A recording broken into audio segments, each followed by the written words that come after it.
That's the Instagram. I'm on my computer. Hey, what is up, guys? Follow Jay here. I'm here with my co-host Miguelino. Miguelino, say what's popping to the peoples.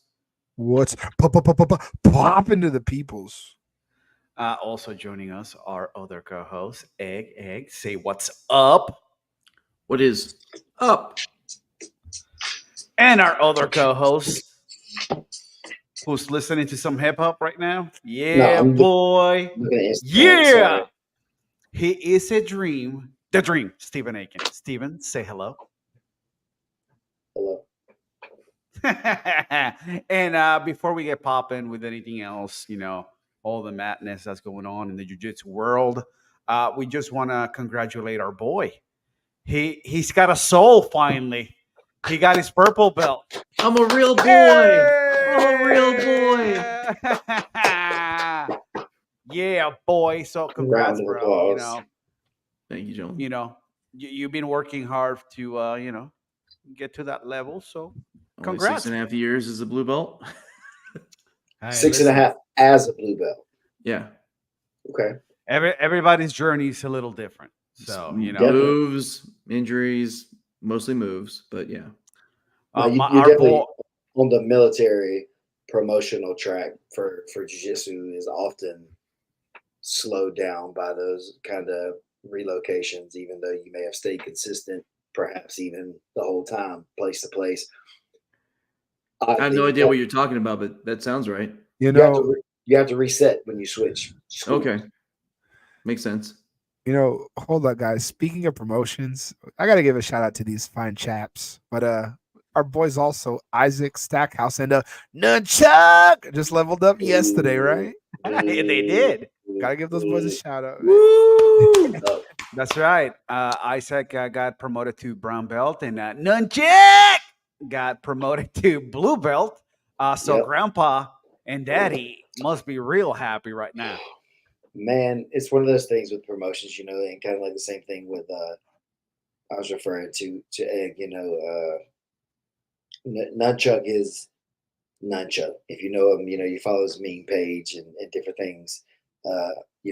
That's who he is. That's it, and it's not like a knock on him. He's just like a funny guy. You know what I'm saying? He's cool to be around. He puts effort into things, even if it's a little bit weird to me. He's trying really hard at it. So I respect the effort on everything. Before, these are things I all said yesterday, I guess, at the thing, but it could bear repeating here to the world for everybody, to hear these ways about these fellas. But when I first kind of came back to the Southeast, was starting the school, I went on like a seminar tour, basically, just because. I mean, still, even I'm excited. You guys know when we were there in Decatur that day. I enjoy sharing with people who are interested in whatever they will. I have to offer. And so, like, if you're interested, I was ready to go and beat the road. Well, Nunchuck was at, Alex. His name's Alex. Was at a seminar that I did in Wetumpka at another location that a fella Riley had opened, who had since moved on due to, career obligations similar to other people that we know, whoever people are. And then, that's the same city that Isaac then opened up Kusa Jiu-Jitsu in. So Alex kept, like trying to chase it down even after the fact that like his school, kind of closed for, not even bad reasons, but just, things change, and he kept going, and he met Isaac, etc. And so, yeah, props to him. He's been after it for at least 3 or 4 years as a white belt that I know of. Oh, wow. And so he finally got his blue belt now. Excuse me. And then Isaac, if you're a PGF fan, you know the wandering grappler in his story fairly well. If you don't, he's a purple belt, was a purple belt. When we met 4 years ago, started kind of training with me. He was helping me a lot with my video stuff and doing a lot of the shows with me and everything.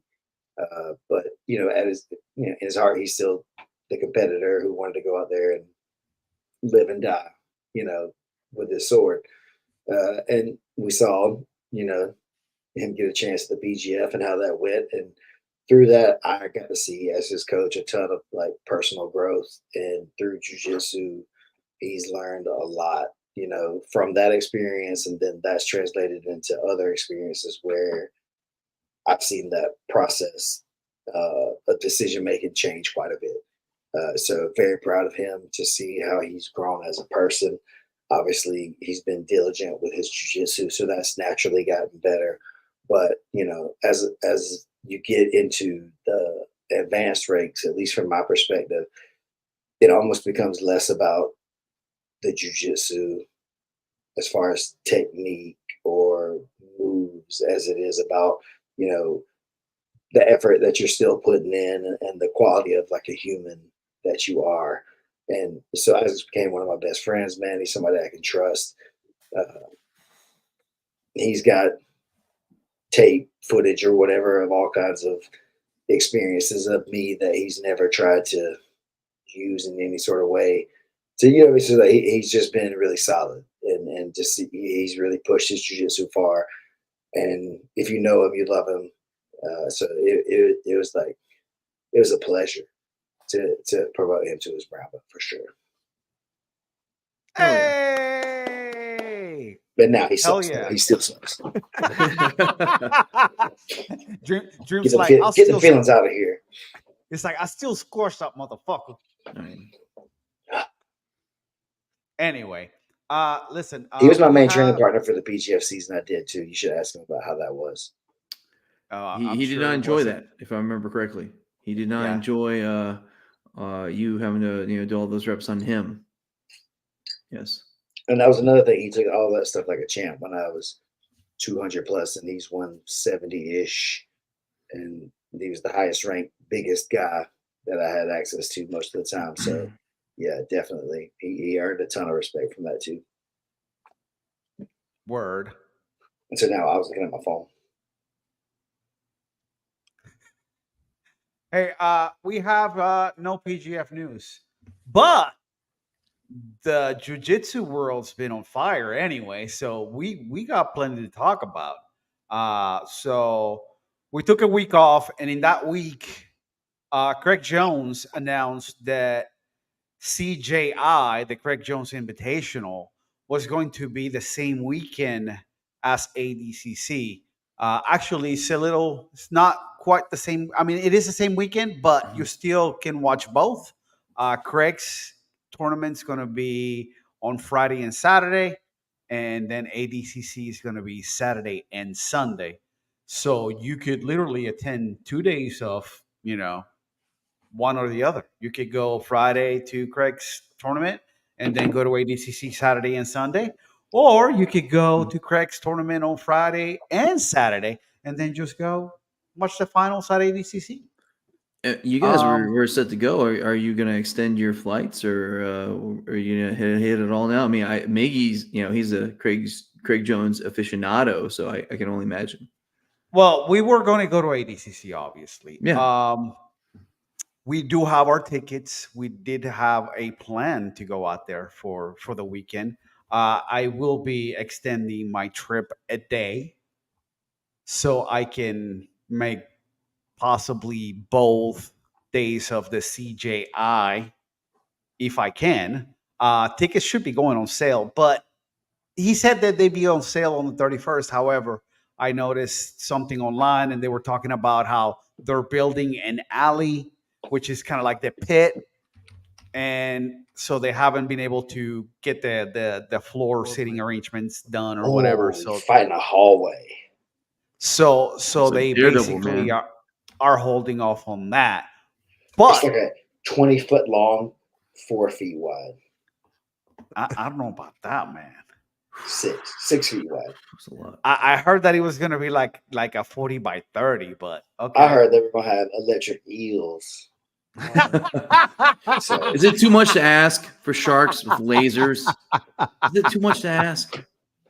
Probably, but I'm sure.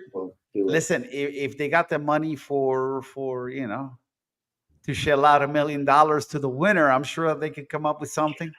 Hey, and props for that. Straight up, I'm like, just take away any other thought about, competition or, rivaling ADCC or taking away anything or whatever, the fact that they are giving or have put up that much money for a jiu-jitsu tournament for one person to win is incredible. So definitely, like, before No, anything, everybody, a huge props for everybody's that. getting paid actually.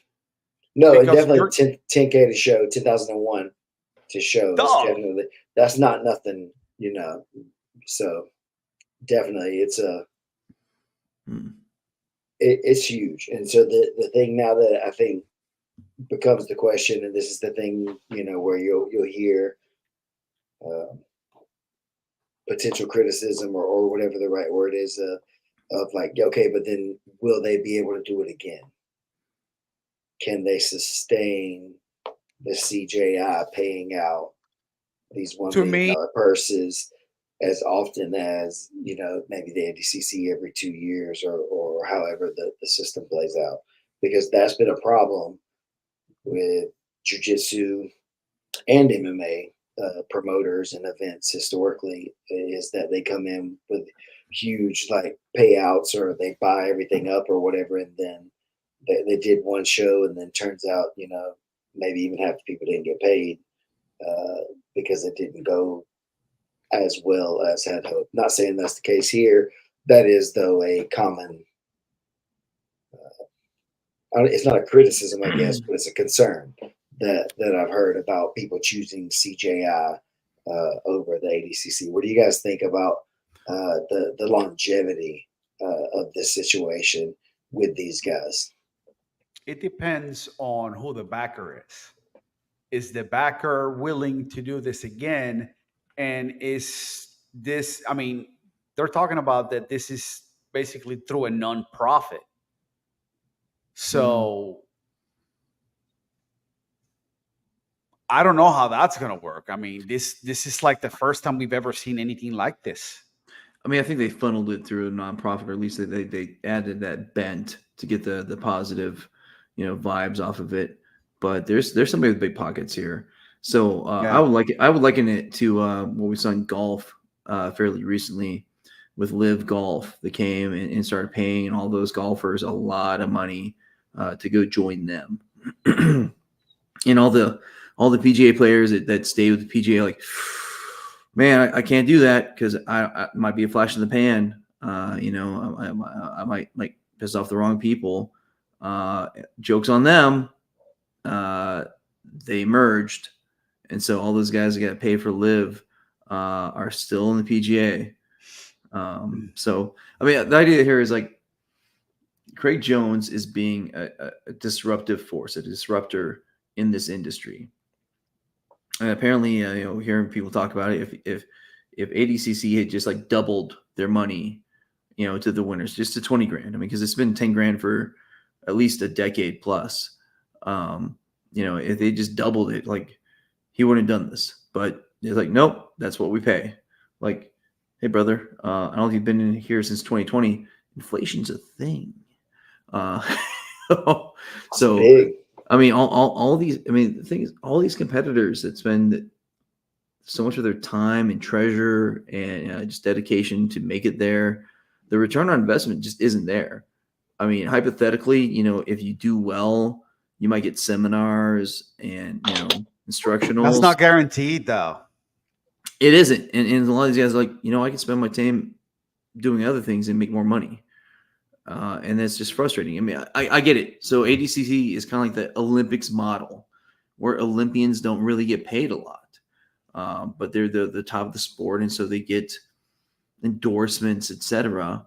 Unfortunately, that's not there for these athletes right now to make it worth their while. So, hey, I'm just excited. I think the more options we have as a jiu-jitsu community, it is better. So, bring it on. We'll see how it goes. Maggie, what about you? What do you think about the question on longevity on CJI?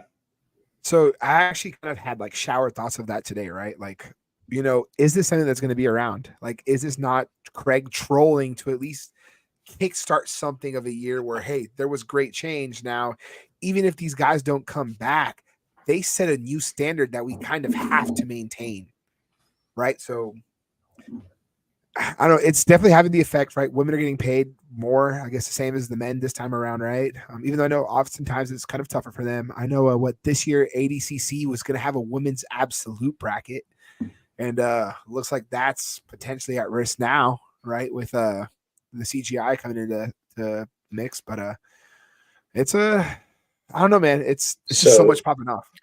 So yeah, along that thought process. I saw Alex Windling I think was interviewing Mo about that, the women's pay discretion, and he basically was like, you know what, done. If it was that easy, I think I saw you actually had commented that too. Egg was like, if it was just that easy, why hadn't it already just been done?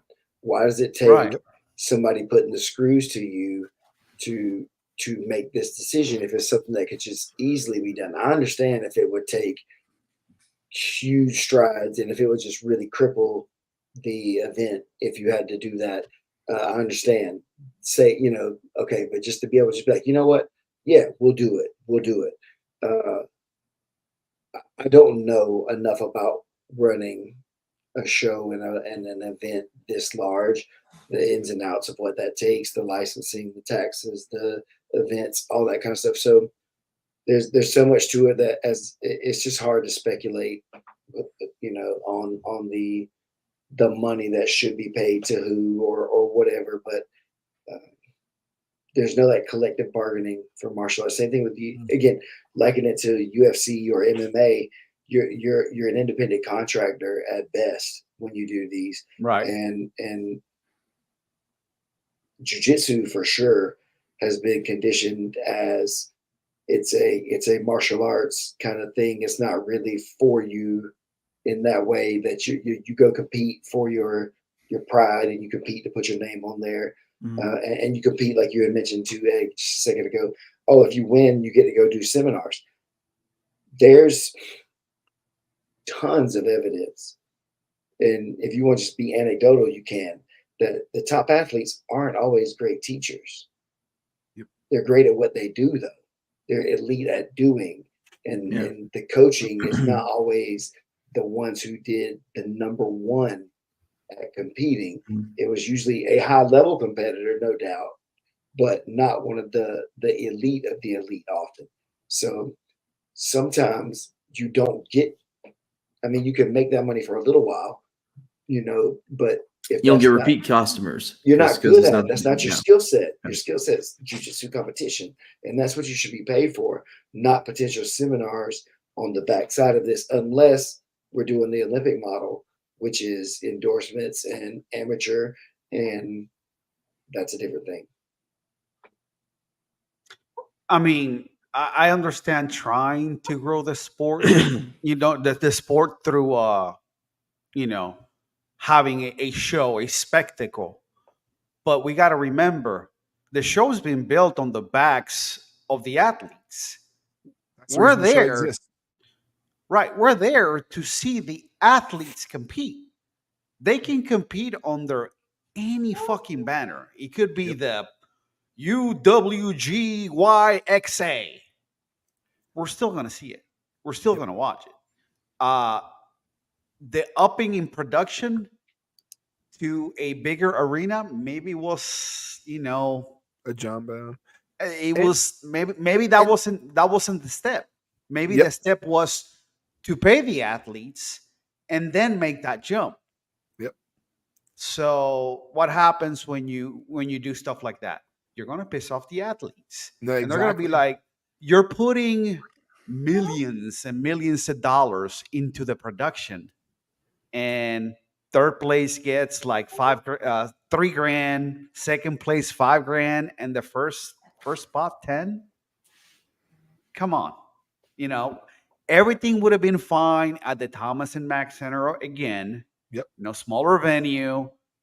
Pay the athletes. You're building this bigger show based on their sweat.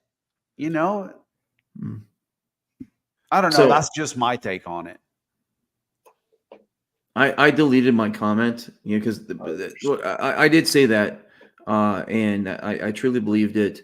But then I kind of like yourself, Steven, I thought, you know what? That's easy for me to say because I haven't done a production. And granted, as we just mentioned, one would think I haven't done one either. The difference between $6,000 and $10,000 for a production of that size is a rounding error. One would think, and the fact that he could just you know what, I'll just do it like that again. Kind of cuts against that idea. But again, to be fair, I'm very happy with what Mo did, making ADCC really pop off, and it has helped with the trajectory of jiu-jitsu, period. I just the fact that Craig Jones is pushing him further to give more to the athletes is good. We've seen that in so many different sports. They do need a collective bargaining agreement. They need something that says, hey, we're the people whose sweat you make your money off of. We need to get paid. And guess what? You who have the power don't get to make that call. And I think with jiu-jitsu, and especially with the new media models we have, it's not going to take a lot for upstarts to start popping up. I mean, the PGF is amazing and it's gone to new levels. But I mean, just think a few seasons ago, we're at a gym in rural Alabama, essentially, and just granted, some gifted people made that happen, in the elevation of production, but they're able to reproduce it, and if they can reproduce it, people can learn from them, and they can copy it, and so. There could be a widely distributed model here where all kinds of people can be putting on amazing shows, really exciting, and just giving the money to athletes, kind of like the PGF has. So I don't know. The idea that like a few promotions just have the monopoly, it's a threat, as it should be. And pardon me, rant here, but monopolies are bad in general, and that's why we have antitrust laws. The more we take down monopolies, the better. So you said something right there too. Like ADCC is not a production though, really. It's not a show for watching. It's a flow grappling product that's behind this paywall that you already got to kind of be a part of the thing to get to in a way, or they blew up to try to accommodate extra people coming to watch live. Which is more the Olympic kind of thing too, probably, because tons of people don't give a crap about random Olympic sports, but they will watch it, tune in randomly as it's on during the Olympics or whatever it is, but they don't really care about that any other time. Going to the Olympics is like a experience more than you love field hockey or curling or track and field too. But you want to go to the event and be a part of something like that. That's okay. So to make the money, unless you have a promoter person who just has deep pockets already, it's got to be a show. There has to be a show, like a product that people can get, not just in person, and not just for, $149 a year or whatever it is that flow now, and not every 2 years. That's not often enough. So I don't know. It's just I don't think ADCC is the model that's going to put us professional either, because it's amateur in nature. I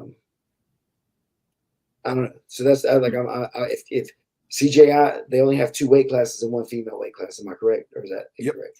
You have under 80, over 80 in females, I believe. So the thing is this: the rule set alone. How many people are getting left out now?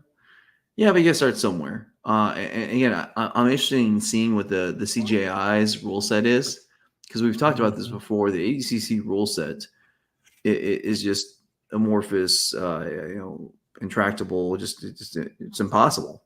People would keep arguing about what a thing is. If they're sub only, that could be huge. I don't know, maybe something like that. Who knows? They're gonna have rounds. Oh, yeah, that's right. 5-minute rounds, right? Yeah, 3 5-minute rounds or something like that. 3 5-minute rounds, and the finals are gonna be 5 5-minute rounds. And so they get like judges scoring each round. Yeah, they It's said gonna they have a like 10-9, Mhm. 10-9 scoring system. Hey, you know what? At least it's something. I don't know. I mean, That's you know, why not Go try ahead, it? I'm just saying, like, you know, why not not on the try street it? trying something, but that's just wrong already on so many events. However, why would you copy such a flawed system already?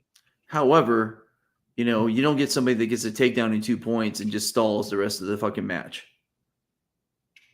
You can't do that with multiple rounds that other people could win.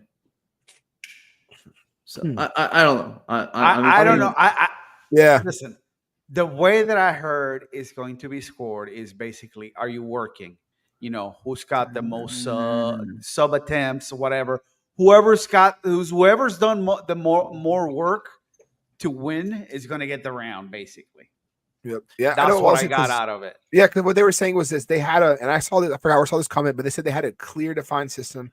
And even two people in the comments were saying, "Yeah, no, it's not going to be perfect. It's going to be flawed." But I think personally, they're doing this because every other rule set is basically attached to an event nowadays, right?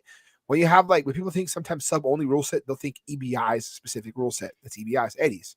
You know, ADCC has their rule set. IBJJF has their rule set.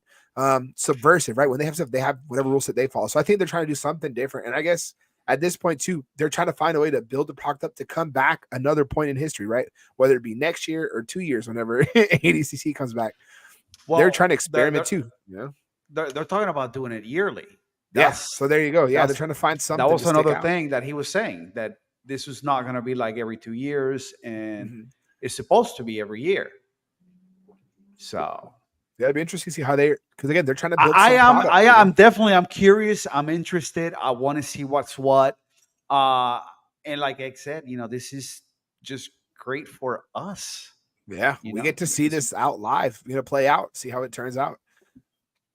You know, jiu-jitsu's changing, you know. Yep. It's becoming more of a show. But at the same time, these guys need to be paid. Yeah. Well, go ahead. Sorry. About the idea of the show, part of the team was talking about, like, you know, the production of the actual the live audience.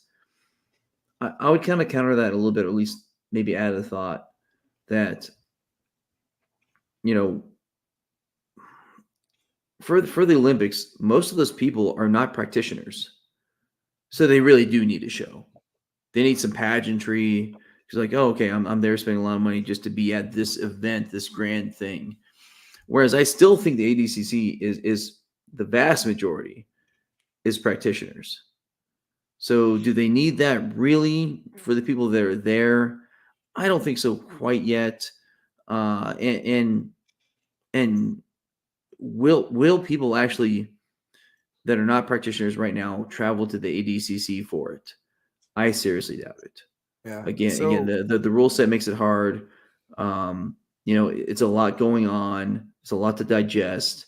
I mean, I think some of the pageantry could be for the video audience, but as Wallo said, I mean, this is like behind the flow paywall, and I don't know. I mean, I enjoyed it last ADCC, you know, but did you need to spend that much money on it for the production? And pardon me, kind of at the same time, some of the cool stuff like the announcer, you know, bro.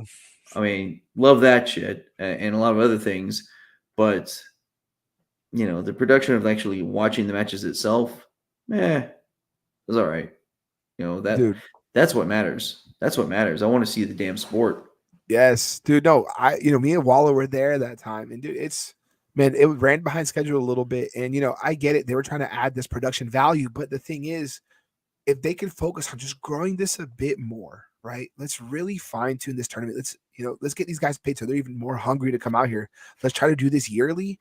Once you build that up, yes, now you can throw in those fancier bits and pieces, right? But we have to build the main product first, right? If we want to get people that maybe don't care about jiu-jitsu to potentially look into this, let's find a way to this looks like, oh my God. Like, I was watching clips from what was it, the 2019 ADCC, looked nothing like the 2022 ADCC, right? That was just more looking like a regular tournament in a regular venue. But this one, they try to make it like an ultimate show. We had like what Bruce Buffer was out there the last day to announce for the main event and stuff like that. Like, I get what they're trying to do, but man, there's still other ways to approach this growth, right? Like, if you make your product that much more solid, then you can start adding those like the cherry on top, But yeah, I honestly felt like being there with the way the production was, it was kind of even tough to follow every match that was going on at times, man. Like, depending on where you were sitting. And, again, man, just focus on the product first and we'll enjoy it, And maybe that's another point, and probably just real quickly, Keelan has been on note saying that, like, the PGF is for the fans watching from afar. All right, hey, they're gonna make it fun for the people that are there, and believe me, it was a blast. I think everyone that was there had a whole lot of fun, but they also know that, like, realistically, their focus is on the visuals for the audience from afar, and so I think, pardon me, you probably do need to prioritize which one it is. And if you're a commodity that will be on Flow Grappling or UFC 5 Pass or something like that, I really have to think that, like, the focus needs to be on that people from afar, because there's just so many millions of people you reach. I mean, hey, for fans like Wallow and Miggy that make it out to ADCC, maybe put up some screens around the mats so you can get a better access if you're behind people, because I'm sure it's not stadium seating, at least in the first rows. I don't know. What do you think? Are you talking about the way that the ADCC is set up? I mean, just saying, like, you can only focus. I mean, the idea of focus became a trite term because it was used too much during the 90s and some of the aughts.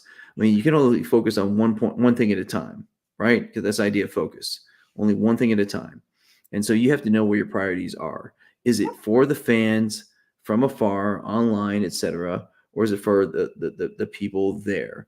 And once you realize it's for the fans from afar, most likely, just saying, there's just so many people that you can reach that way. I mean, you can still make it better for fans actually at the location, but I think what kind of Miggy was saying, like, if you just made it, maybe some better screens or something like something. Like you're saying, dude. So it made it to the point. There were times where I felt like, man, I would have been more comfortable just watching this at a hotel room and enjoying it more, because it just. And I get it, right? There's going to be trade-offs. Like, if I go to a concert, I got to accept I'm not going to be 100% comfortable the whole time, right? If I'm there front row, so I can see my favorite, so I can see Fred Durst yelling, take him to the Matthews Bridge, right? It's not going to be as great as me chilling at home with my headset, just listening to my generation. But no, and I get there's trade-offs, but it just, the way it felt at that ADCC, it just, I don't know what was happening, man. There were moments where kind of like, what's going on? What's taking forever? And dude, I even felt bad for Lenny Hart, the Pride lady, because, dude, I don't even think she knew how many things she was going to read. And that was just, I felt they should have saved it for the last day when there was way less happening. So, I mean, just to maybe put a bow on the thought, honestly, I'm a New Orleans Saints fan for a long time. Who dat, baby. However, I don't enjoy watching games in the Superdome as much as I really watch it. I like watching it at home. Yep. Because it's been so produced so well. Yes. Plus, you have the DVR option. Hey, I want to grab a snack. Pause. I mean, it's such a great experience now. Hey, brother, you have to put earbuds in. Your ear protection, because the decibels are so loud there. And there's some cool things about it, but really, the NFL has so fine-tuned the product for the TV market because they can reach so many people. I mean, it's still fun to be there. Don't get me wrong. But again, I think the focus needs to be on the eyeballs on the screens. Yep. Yeah, again, it's the pro sports. So to turn this to a pro sport, you have to run it like a pro sport. And like you're saying, right? Like, whenever you go to a game in person, yeah, it's a bit different than the TV experience, but they also fill in extra bits and pieces for those fans there, right? It's like, again, I see Steven wearing some Braves stuff. Someone was at a Braves game the other day. I'm pretty sure you have the 7th inning stretch where everyone stands up, does something, right?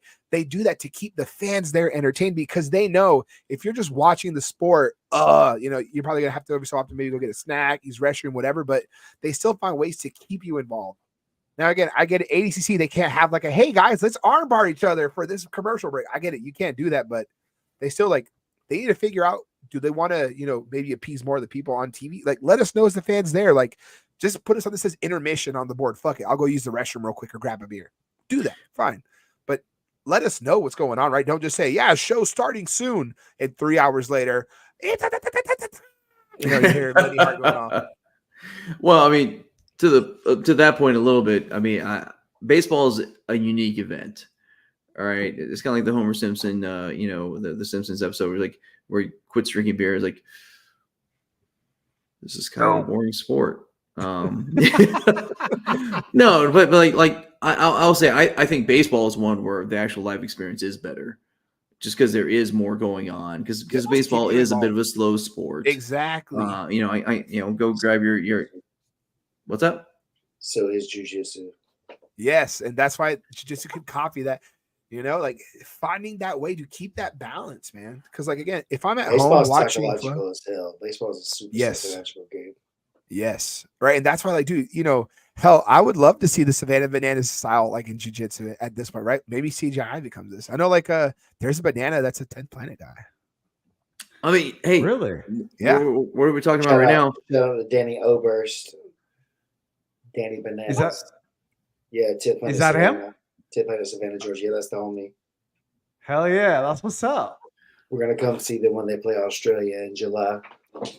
Well, so thinking about the bananas thing and the fact that they took a sport and they made it a game that was fun. I mean, that's a bit of what Brandon talks about the PGF. So then, oh man, I'm sorry, I don't mean to cut you off, but damn, you just said something that made it really interesting. They made a sport a game, but somebody made the game a sport first. Yep. And now they're making it a game again, which is more fun than sport, perhaps. Because a game that you play is fun. And I don't even know what that means necessarily, but that's just interesting. ADCC is sport. ADCC is sport. I'm exploring this with you. Right. It's not a game. So a game that you and I play could be just rolling on the mats, a little bit of jiu-jitsu, and we're having fun. And you're smashing me because you smash me because you're a black belt, etc. But we're still enjoying it. What? No Diddy. Okay, very well. So, and it's fun because we're out there playing a game, having some fun, right? And now it becomes a sport. Now we have to put in a rule set because we have to have a rule set that everyone kind of understands, even though nobody really understands it. And we make this big thing, but because of the rule set, it's also boring because people get up on points by 2 points, and they just stall for the rest of the match. It becomes boring. So now we make it a game. Pitch clock. No, guys. No, none of that. If you don't get a submission, you get 0 points, and it's a loss. Oh, and by the way, because we don't want to see just a bunch of leg locks, if you get a choke, it's worth twice as much. And we're going to give you some more incentives. If you get a submission with the first minute, get an extra point. And so we start kind of gamifying the sport, and it becomes fun to watch again. So is that what ADCC's got to do? Gamify the sport?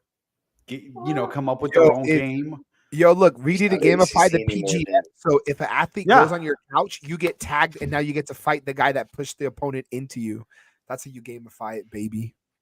So no, it has its place. The ADCC is the hypothetical Olympics of jiu-jitsu, and that's fine. They could probably tweak their rules a little bit to make it a little bit more understandable by people or objective. Do I have the answer? No, but I'm just a new purple belt. Haha, real human. But they can make that a little more easier, and then pay some people. I mean, if Flow isn't giving them enough money to be exclusive on their stream and making them tons of money, because that's the big thing that people buy Flow for, then you know what? Go somewhere else, because somebody else will pay them more money. I think that was the issue with Fight Pass, was that they couldn't do the multiple match streaming, or didn't have, or weren't doing it, or whatever it was the biggest holdup. But then I heard that, the Fight Pass and with the flow. So I again, above my pay grade of knowledge, but that's just a rumor. No, that's the story on the street. But I mean that in just a year, you should be able to figure that out. I mean, you know, I mean, we were talking about just our microphones and how for something that costs you $200 now would cost you $20,000 a handful of years ago. I mean, there has to be ways. Listen, yeah, man, you don't need a year to figure it out. There is software that you can use to. No, that's the problem, bro. They don't want to pay. Like, you know, I get it, right? How they don't want to pay athletes. They don't want to pay for that software, man. That's the shitty part. The technology's there. The money for that in the UFC is there also. So for them to say, yeah, we can multi-stream. Yeah, you can. You can. You have the money. You have the capability. We have the technology. It's not going to run you the $8 billion that your company's worth. Yeah. It was probably going to run him like maybe a couple of grand. Let's go. Let's go with an example here.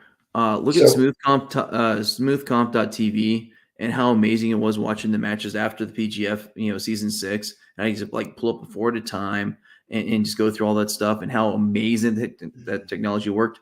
Go to Flow Grappling and still try to do a search for a match. Oh, good freaking luck, dude! It's crazy, right? How drastic the experiences are, right? You either have everything at the touch of your hands, except you got to move your hands a lot to search for it and find it, or you have one where this has everything that I want to see from this one event, but I can't watch multiple things at once, right? And half the time you can't find it. Half the time you can't find it on Flow Grappling's website. But I'm telling you that smoothcomp.tv model, man. Yeah, that's the way. No, that's definitely the way forward, man. I went as far to email Flow before about the video stuff, because if you want to watch a full event, you search it in their search thing. It's not the first thing that pops up. It's always maybe the main event clip or an article or like a road to event, but it's never the full event replay. And their filters don't even let you search for that. And I'm surprised, right, with how long they've had this. And I wrote this email, I think like 4 years ago now. You would think by now they would have something, but no, to them, like, and again, right, whether it's how it is in this game, it's like, they think, all right, exactly. They think, okay, the jiu-jitsu people, they pay for what they get now, and they're content with paying me the same money, or if I raise it, they're going to pay it again. I have no incentive to invest a little bit more. That's how they're treating it, unfortunately. So it's going to have to be competition towards everyone, right? Like someone trying to make that better platform. Zuckerberg, you do jiu-jitsu, just do this, bro. Like you have the technology at your hands already. Oh yeah. I mean, so like when I was doing research for, season 6, I was trying to look up some of the matches from like certain ADCC opens. Mm-hmm. And I hit ones where like all they have is the 6 mats, 3.5 hours long. Yep. Good luck. Yep. Wait a second. I have to search through 6 different mats, 3.5 hours a piece to try to find one match that I don't want to watch. Yep. I'm done. No, thank you. Just man. Insanity. Look, it's like, that's just I don't know why that deal, with ADCC and the UFC died over that. If that was the case, man, bro, a couple of grand and they would have been able to do it. I mean, honestly, probably a little bit more because you're going to need cameras and maybe guys operating the cameras, so it's going to take a little bit more, but you have the platform to sustain that growth, and have people come and watch all those matches in high quality. But do you want to watch a 30-minute final that doesn't end in submission? No. That's what makes it tough for them, man. Like working in this space, right? Like, let's say now the UFC's Fight Pass works a certain way. It can handle an expected load of people to use website, expected traffic, right? But if they're gonna have events that's gonna boost that traffic up, man, they're gonna have to invest a bit more, right? Like, what if stuff goes south? Are they going to have the money with the people to be like, quickly get this back online? Or going to be like, sorry, fans, you'll catch the replay once this event's over, right? Like, dude, that's just the money there. Well, that might be Flow, but the UFC would have that running like a machine. Dude. Have you ever had a pay-per-view, within the UFC where they treat Fight Pass separate from the pay-per-views, bro? That's the crappy part. Fight Pass is that's not product. UFC. Yeah, man. UFC that's what is such a different thing. The UFC is the UFC. Fight Pass is their byproduct production company, or their not production company, but their broadcast network, distribution type of thing. Yeah, it's like so they like broadcast or Disney, or so essentially they delegate. Netflix, each sub show does its own stuff and then gives it to them. I think you're talking about like we have seen some. I think, yeah, it seems that way. So like when we saw, I think Summit was on there. And they had Keelan and Isaac doing their stuff. That was on Flow. Oh, yeah, Flow. That was Flow. Well, that was amazing. Yeah, Flow lets you. Those. So from me seeing, I've been to a Fight Pass event before. For that one, I thought was a standard. They had like a Fight Pass broadcast truck out there for this, right? Like it was like like the news vans with the satellite up top. It was one of those set it right in front of the venue. I thought that was normal for a Fight Pass, right? But apparently. I've heard of other events, but apparently that's not the norm. Kind of like a sort of Fight Passing, where as long as you meet, I guess, some sort of criteria, which they at least have that for Fight Pass. I have to give them that. They have some sort of standard for people to follow. Unlike from my experience being at a Flow event in person, it was just they had some cameras, awesome internet, but it's so like kind of as long as you can connect. Because dude, during a match, someone got slammed into a table, and that brought the stream. I'll just say this. I'll agree with Miggy. I've never seen a bad UFC Fight Pass event as far as production. And so I think maybe that's the deal. Maybe they have like some standard you have to meet, some quality control. Whereas, pardon me, I was wrong. It was Flow that has pretty much the complete delegated. Hey, you want to be on here? Sweet, do your thing. Which again, to the credit of Summit, they got Keelan and Isaac to do their thing, and when I watched it there, I was like, that was that same quality they always bring. They had everything covered in that part. Yep, they got a good production crew for them. I've seen some events, dude. It's just, and that's the tough part of that, man. Like maybe that's why Fight Pass is, because again, they probably couldn't handle like an ESPN Plus amount of traffic to their stuff. Then on top of that, right, if you have all these videos, that's a lot of space. They're gonna have to pay for like storage, data storage.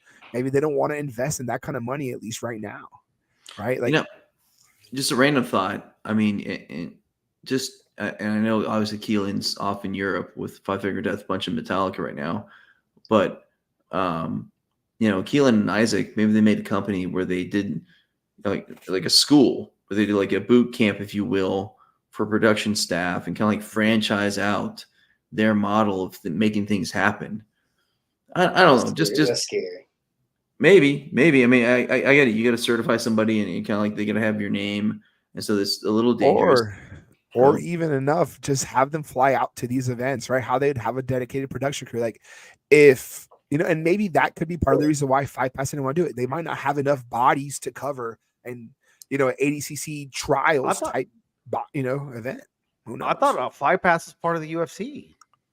Well, it's like, it's a UFC thing, but it's still separate from the main product of that fight event night, right? There's so much UFC events. I mean, they have. I'm sure that like that main crew probably has to like focus on that because they're like every other week type of thing.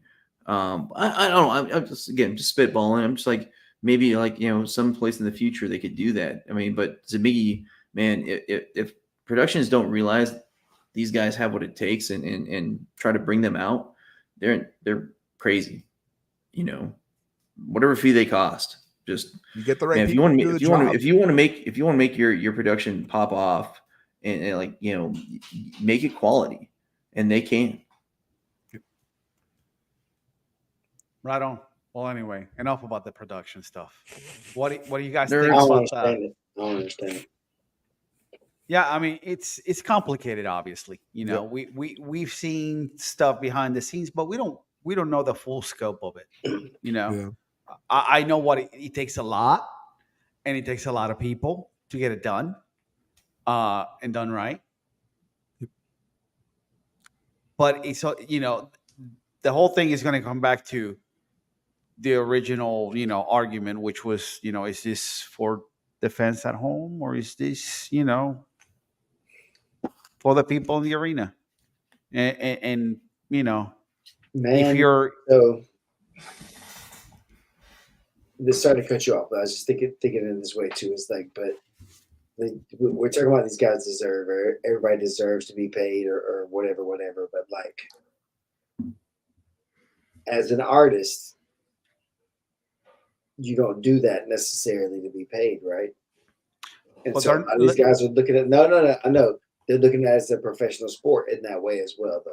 So I think that's kind of the separation I think that we're seeing now from the people who were brought up more martial artists and thinking of it not necessarily that way, to where now jiu-jitsu as a whole is a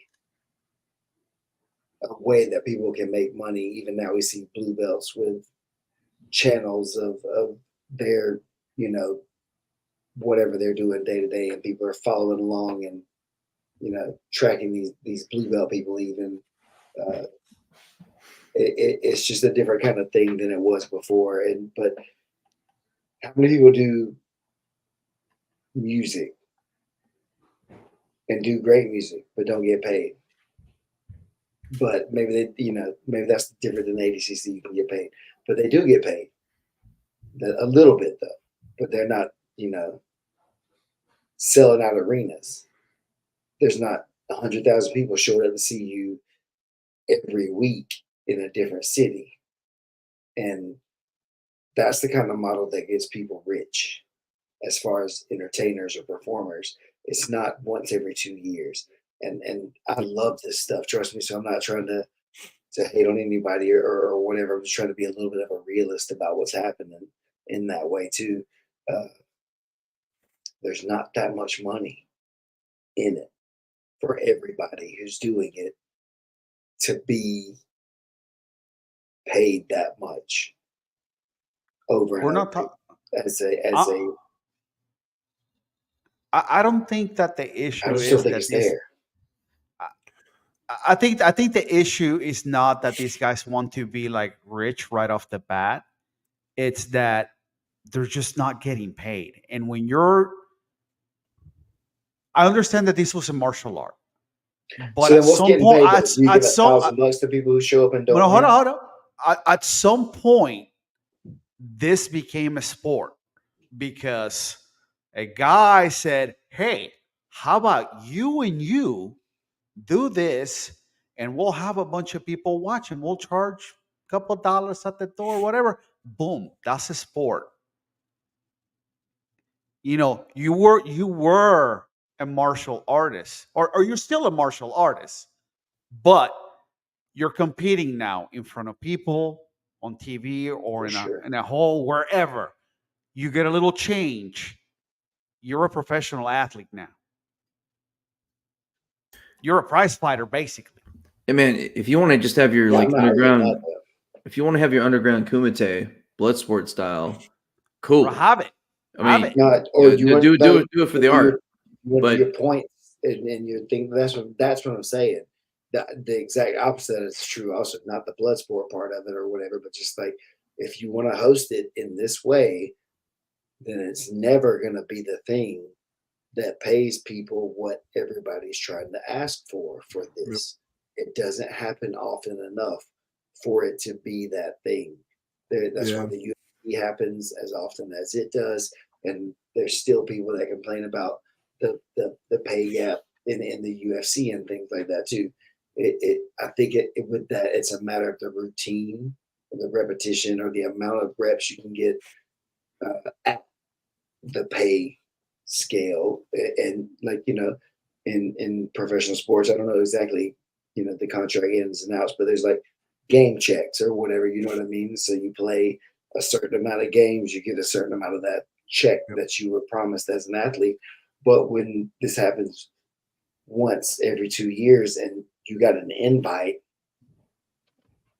what is that value for a one-off versus a guy who's done 16 games, or for basketball 80, or baseball 160, whatever the given thing is, per year.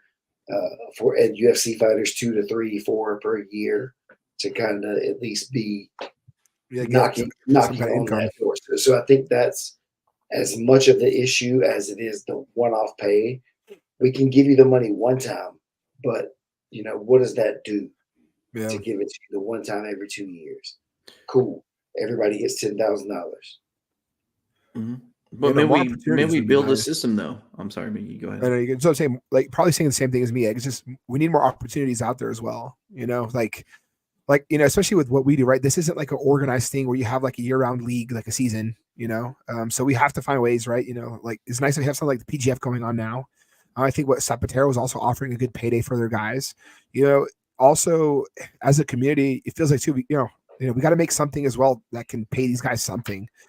It's just, and that's kind of like, I know some people even saying about CJI. It would have been nice had they gone at another time, but right, it's like a double-edged sword, right? I know why they're pressing hard the ADCC right now is because they hope there's some money there that the ADCC has, since they see they're investing more like venue size, everything. So they hope, hey, we can press them to pay these guys more. But then what's tough too, though, is there's no other opportunity outside of this weekend in August. Realistically, there's no other huge opportunity of this scale at the moment. So it's like, it'd be nice if we could have something where they come to some sort of gentleman's agreement where ADCC is 1 year, CJI is the other. That'd be cool, or just some other opportunities pop up. Like, there's no reason why this sport couldn't have like regional shows. I mean, they already have them, but, have it more frequent, like like Fight to Win used to be a good one. I don't know if they're still around, but these kind of events, if we can make these happen more, but with a good payday for guys, I'm not saying 10,000, but hey, if I could get a champion out there, $1,000 tonight, hell, that'd be great. But just got to find a way to get these opportunities created as well. And it's, as we've gotten to see, like through with the PGF or with other orgs, it's not fast. And that's something too that people kind of, people think that their first iteration has to be the best one, but they don't realize that. Again, look at PGF. They've tried to grow every time, right? They do their best they can at a season, and then they go back to the drawing boards and like, all right, what can we do better? And then they deliver better every time. Other events would come out there and do that, man. We could hopefully too, even maybe fix the fighter pay thing, because guess what? We have more events with more money pumped in. Maybe now sponsors will throw money because they see that there's guys out there actively competing, repping their brand. So now we have money to give these guys instead of a, hey, use my discount code, I get a kickback, right? Maybe we can actually get them some bucks headed their way. But, it feels like jiu-jitsu at times progresses a lot because of what we have now compared to 10, 20 years ago. But at the same time, we have a long ass way to go, man. It's just frustrating. So 2 quick thoughts. One of the reasons he did it the same weekend, or 2 reasons probably. One, to kind of stick it to him, because he said, why don't you pay us more? Yep, it's a stand. It is, but it's also another idea. Why in so many different cities do you see KFC next to Popeyes, next to Cane's, or the burger places all next to each other? Options. Well, not only choices, but hey, I'm looking for a burger. Oh, okay. So show me where the Culvers or where the Five Guys is. Oh, damn. There's like 3 or 4 different other options here, or etc. So like that weekend is the jiu-jitsu weekend. And he's like, oh, all the eyes on jiu-jitsu, huh? CJI. So that makes sense as well. But the other idea that Mickey's saying is like, a rising tide lifts all ships. So you know what? If it just becomes a bit of more of a movement, like Zapatero, like PGF, to start paying more people, CGI starts paying more people, and all of a sudden, like more eyes get on the sport period, and more people are able to like afford it. Eventually, hopefully, more big brands, start seeing, hey, there is an audience here. There are people we want to influence to purchase our products here, etc. So we get more sponsorships, and there's just more money. So that's the thing. It's like we're all kind of going the same place, kind of, but as long as jiu-jitsu becomes more high profile, I think good things will happen. But there's also the other idea. I mean, I think Brandon was talking about how like the idea is that jiu-jitsu is also the sport of kings. So, I mean, you have different structures. Okay, one, we want, big time to have everyone really interested. And maybe that's the people that watch from the screens. But we also saw the beautiful people of the PGF Season 6 on those sweet couches watching, like, right up close and personal. So you can have that kind of dichotomy that, you know, we can market to both, you know. So if you keep it like the PGF where the actual attendance is small and becomes a get, you know, that can be amazing for that purpose. But we can also make a great production for the people on the other side of the screen. Some thoughts anyway. And so, sorry, I was trying to find something here. I don't know if this is still the way that it is. So that's what I was trying to look for, and I can confirm. But tonight is the EBI Absolute 10-year anniversary, which is no small thing in and of itself. You know, being that the way that it was, again, that's I don't know exactly. See, it's not even listed necessarily that there is a monetary factor in winning the EBI or Eddie Bravo Invitational, you know, absolutes really. But before, whatever the prize was, it was for submitting in each round. And if you didn't get a submission, you didn't get paid. So you could win every round if you went to, if you won the whole thing, but you went to overtime in every round, you won the thing, but you got $0. Yep. And so it was tiered from the 16-man bracket equally, 5K, 5K, 5K, 5K, I think is what it was, up to $20,000 total to the winner for submitting in regulation for that. And then we still saw people at a certain point then turn to where they were still stalling out, not necessarily concerned about the money side of it to try to win the show or the title or the championship. So it's just an interesting, you know, again, just with that being tonight and the things that we were just talking about and the money. I remember when that was huge, that was a thing. And then that sprang a ton of cash tournaments for all the way to freaking white belts taking home, you know, thousands of dollars in cash prizes at local kinds of tournaments or whatever, where they were, you know, putting money into it. So there's been lots of attempts to monetize this thing and figure out how to incentivize the athletes or the competitors to make it sellable to a market, I guess, that would pay enough to keep paying everyone. And so that's the bigger thing. It's the brands that are involved. It's the types of things, you know, PGF had teams that were sponsored by brands. It's that kind of the ad revenue.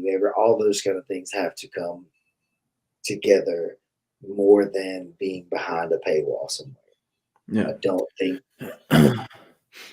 maybe selling the show is not a problem. You know, like pay-per-view is not an issue for lots of things, or having a service that you're a part of necessarily. That's not even what I'm saying. But like most of the major sports, there is a free TV element to it. Yep. And then that is where the ad revenue comes from to pay the athletes. And we're still a little bit of elitists in what we do and what we want to tolerate as fans of jiu-jitsu and martial arts and the brands we see, because we're haters. A lot of people are haters, you know, and don't want to do this and don't want to, you know, a bunch of hipstery kind of things. But that's what it's going to have to be, man. It's going to have to be sort of NASCAR, not necessarily selling out like that fully, but it's going to have to be some sort of thing where major brands decide this is worth investing their money into, and that's worth it. And then we'll see everything else. Just like the UFC, that's, you know, they used to have Condom Depot on everybody's butt because that's who was paying the money. Yeah. And then at a certain point, they made the decision, what are we trying to be? Yeah. And then they started eliminating those types of sponsors. People complain. And now they're able to get, you know, big time corporations that willing to drop millions of dollars, you know, easily into their, you know, accounts for work. So whatever the thing is, it's got to do that. Whatever it is, it's got to hit that, or otherwise nobody's ever going to get paid. It doesn't matter how great of an athlete you are. If people aren't advertising and sponsoring advertising dollars, at least towards the event that you're doing, man, you better be the Beatles or, I don't know who else is cool. Somebody. So here's one thought about this, if I could real quick. We need some marketing folks to really do some like, atmospherics about jiu-jitsu people that train. Because I'll tell you, there's two demographics that they're huge.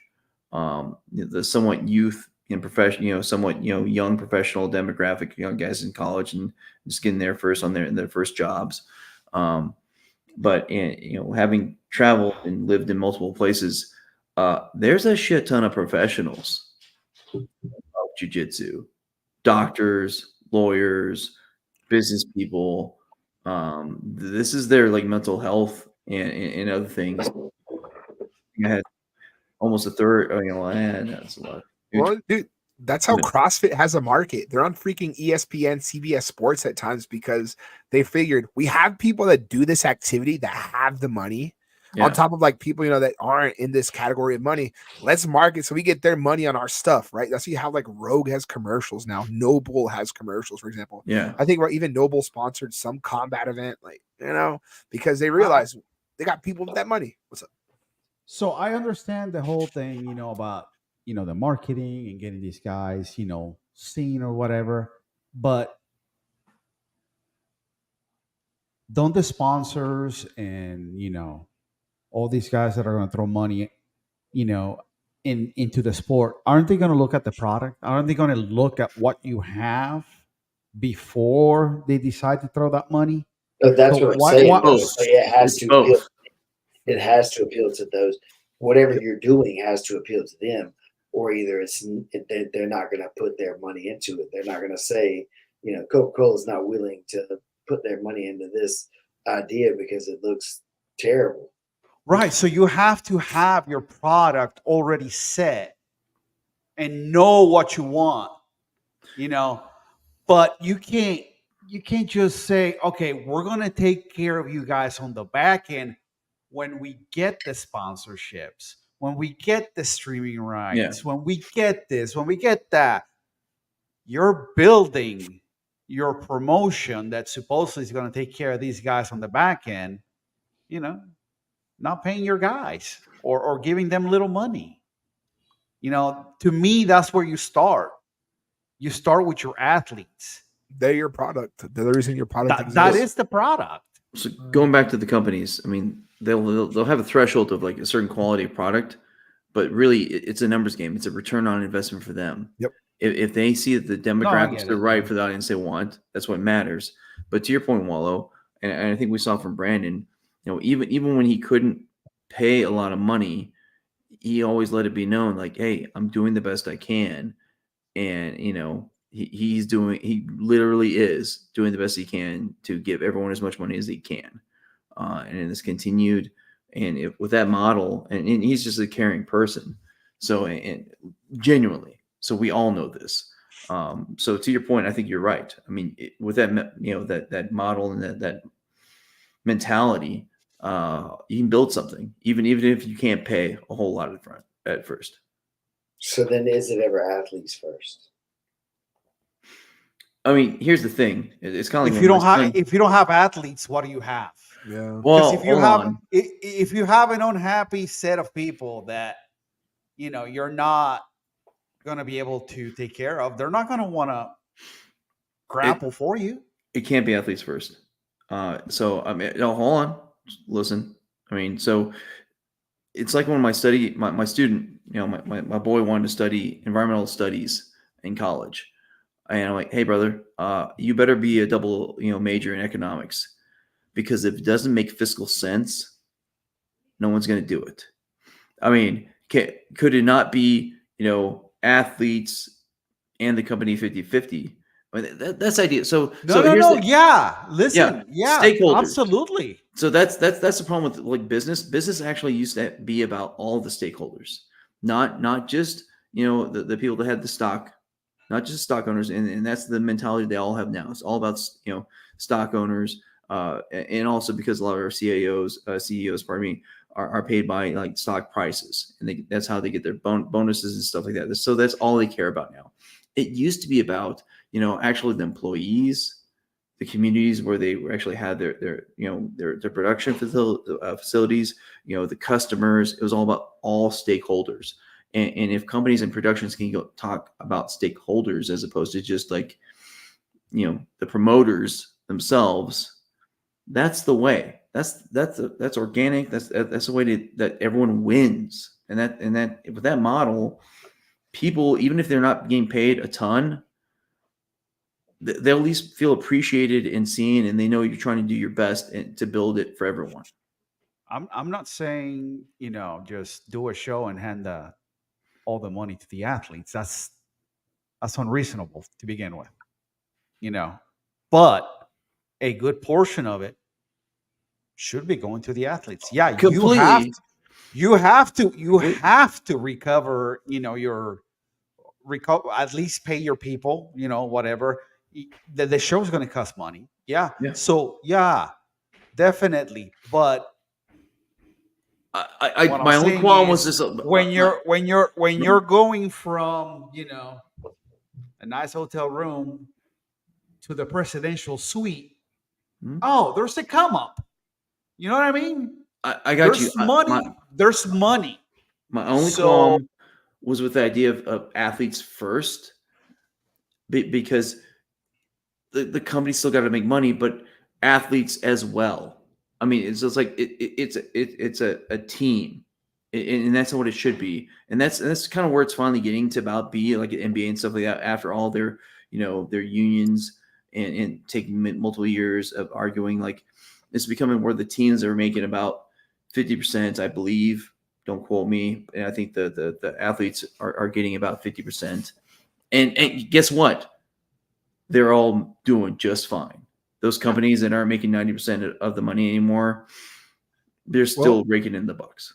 Well, even to show a good example right now, right? Before WNBA wasn't making big bucks like the NBA does. But guess what? Now that product is starting to see that money's about to be coming back, because before the WNBA teams, they'd have to fly regular ass flights like you and me. But now, because they realize, oh shit, we got these girls that are big names now, they started doing charter flights for the team starting this season. And look, they know, they're like, shit, we're getting our return of investment, right? Like they're picking this up some. So, maybe jiu-jitsu. I'm not saying we're going to be chartering flights for jiu-jitsu guys, but shit, if we could get a guy to come out and his coach cover travel and get them hotel, right? Keep them fed. Okay. Last thing I'm going to say about this whole thing is like, the people that are criticizing guys from jumping ship. It's like, look, you would do the same thing. Yeah. Those guys have to pay bills. They got families. And while, it is ADCC is the most prestigious, accomplishment within the grappling world, right? Are we in agreement with that at least?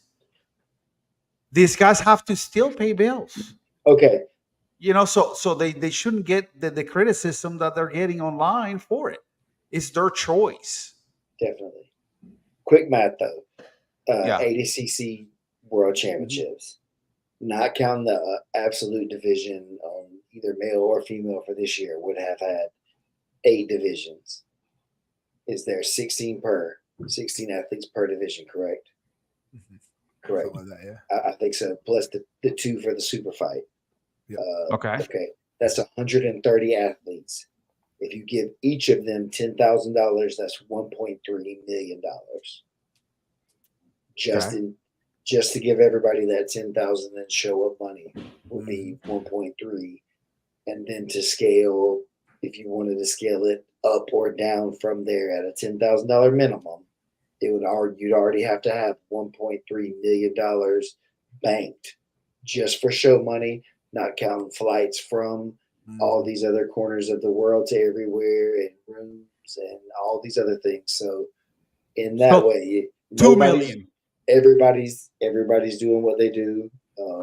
Props to everybody for trying their best to push the sport forward. I'm not mad at ADCC.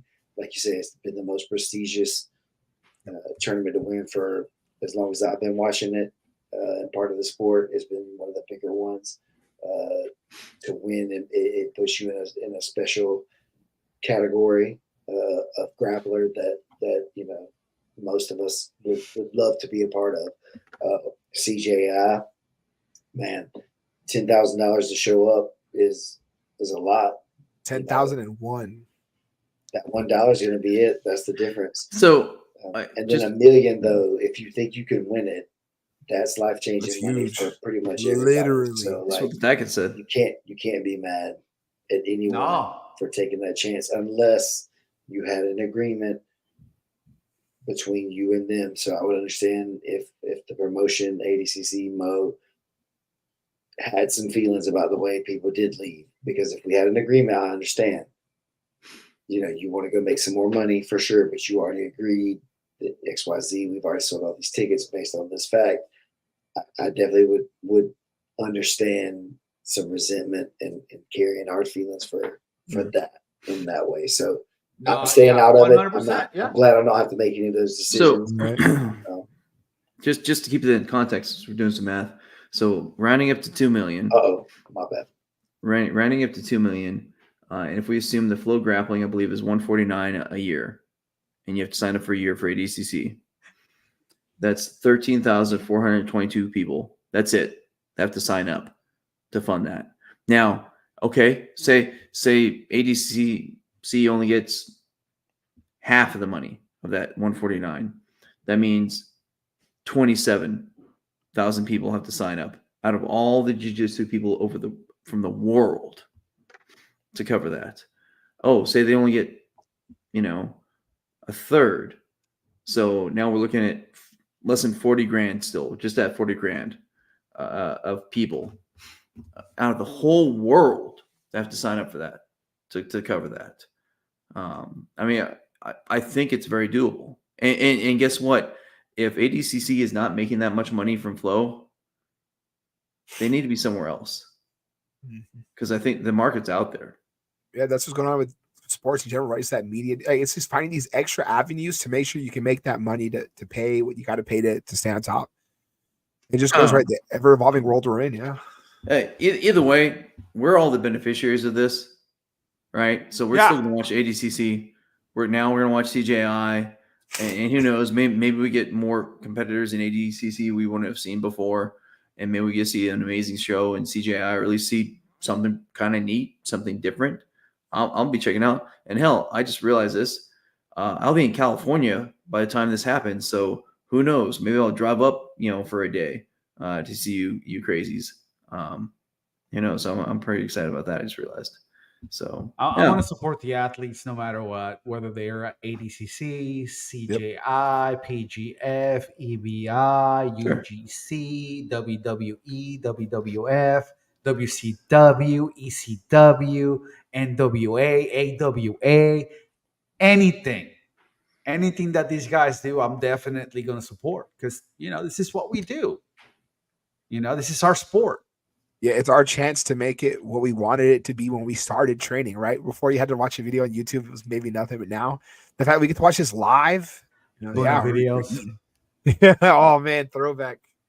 Oh, that's another thing. CJI is going to be free on YouTube. Yep. So that's a plus for us fans. Yep. Listen, we're about to go because EBI is about to start in like 15 minutes. Good Lord. Dream, final thoughts before we go. Man, it's been a wild experience in jiu-jitsu since I started, and being, here to see what's happening with ADCC, CJI, PGF, EBI, everything that's going on.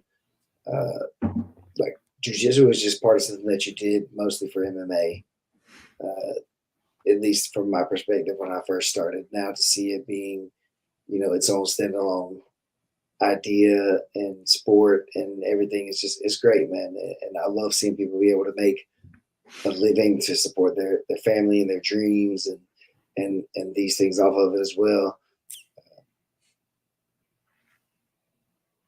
As just a purist at heart, I just am concerned that which one is the one that gets over to the masses, because when it happens, whichever the one is, that's what we're going to be doing.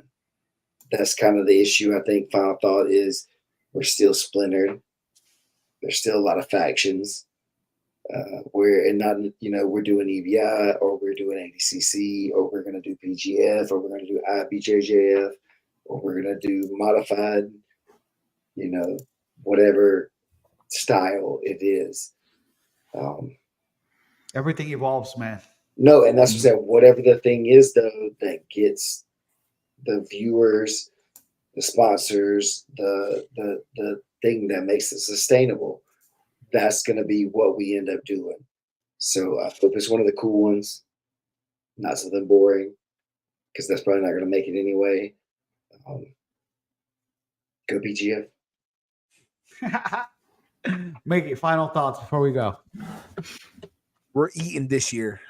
We got August. We got the November.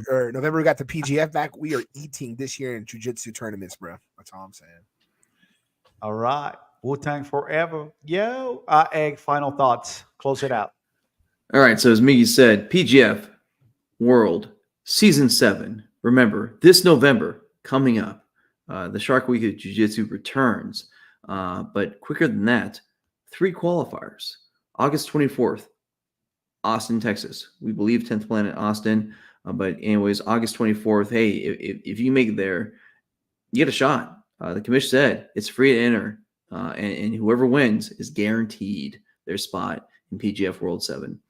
September 14th in Nashville, and then September 28th in Vegas, baby Vegas. And yes. All right, Christian. Now you have the dates. You got to hit a qualifier. This thing that, got to add me to the tournament. Unfortunately, it doesn't work like that. Yeah, you got to show up to a qualifier. Yeah, just don't go to Vegas, man, because I'll wrist lock you.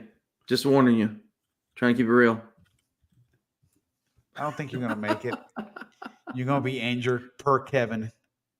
Oh. That's what he said. No. Kevin said he's going to go to the first one. He's going to go to Austin. He'll win that one, so he'll be fine. But anyway, Christian, hit one of those qualifiers, bro. Get your name out there. We see it here, but unfortunately, that got really bad 88. I won't forget that. The 205 season, man, it's gonna be amazing. All right, guys. Thank you so much for tuning in. EBI is about to start in about 9 minutes, so y'all take care. We're gonna go watch EBI, and we'll holla at you guys next time. Peace. Adios, muchachos. Hasta